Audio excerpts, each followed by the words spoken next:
Bonjour à tous, ravi de vous retrouver pour continuer ce grand angle consacré à la chouette d'or, la chasse au trésor la plus célèbre du monde. Dans la dernière vidéo, on a craqué la première énigme de la chouette d'or, l'énigme B. C'était la plus facile, mais elle nous a donné l'ordre de tout le reste des énigmes. Et aujourd'hui, on va s'attaquer à la première de la liste donnée par l'ordre, à savoir l'énigme 530.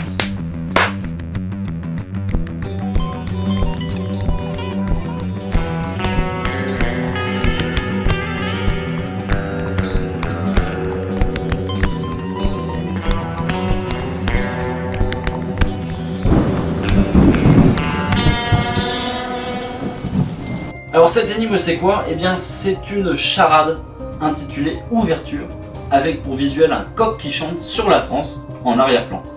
Je vous déclame tout de suite cette charade.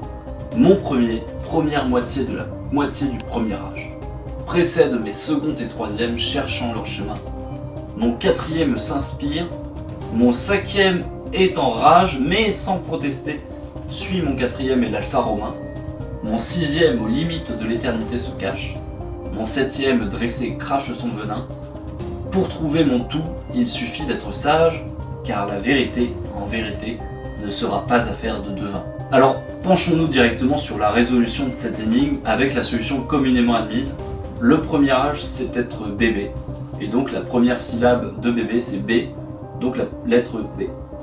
Pour le deuxième vers, on cherche deux lettres, car mon second est mon troisième. Et quand on cherche son chemin, on utilise l'interjection OU.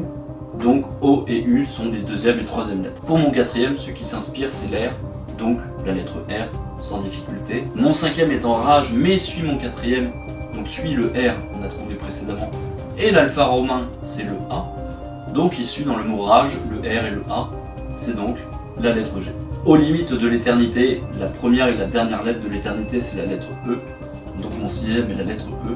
Celui qui crache son venin c'est le serpent, donc la dernière lettre est le S. La réponse à la charade est donc la ville de Bourges, située au centre de la France. Et si on relie ça, le titre de l'énigme, le mot ouverture, on peut considérer que le point de départ de la chasse est bien la ville de Bourges. C'est en tout cas la solution communément admise par les joueurs depuis 30 ans. Alors maintenant on va faire un point sur les Madis, pour voir ce que Max Valentin avait dit à ce sujet. Max Valentin a plusieurs fois confirmé que les chouetteurs avaient vu juste en trouvant Bourges, et que c'était bien le point de départ du jeu. Il a également exclu la piste du jeu d'échecs, où les débuts de partie sont pourtant appelés ouverture. Maintenant qu'on a traité, disons, la partie tangible de l'énigme, on va se pencher vers les théories. Les pistes qui ressortent de cette énigme pour aller chercher des éléments afin de répondre à la super solution. Comme on vous l'a dit précédemment, Max Valentin a fabriqué en effet une méta-énigme ou super solution qui traverse toutes les énigmes et qui se trouve à l'aide de reliquats, c'est-à-dire de lettres ou de chiffres qui n'ont pas servi dans la résolution jusqu'à la dernière énigme. C'est pour ça qu'on se penche sur maintenant tous les éléments qui peuvent attirer l'attention dans cette énigme. Donc faites gaffe dans ce qui suit, on peut vous perdre facilement. Premier élément, de nombreux éléments de la charade reprennent la chasse masquerade, notamment pour faire deviner le sixième et le septième. Le fait que Max Valentin se soit inspiré de cette chasse pourrait aider dans la résolution de la super solution. Deuxième élément, ce qui est surprenant dans cette énigme, c'est que mon tout doit généralement permettre au joueur de valider sa réponse à la charade. Or, ici, le tout ne fait aucun lien avec la ville de Bourges et met certains mots qui sont en milieu de phrase en majuscule, comme les mots sage, vérité et devin. On a également le mot éternité, écrit intégralement en majuscule. On peut se demander pourquoi.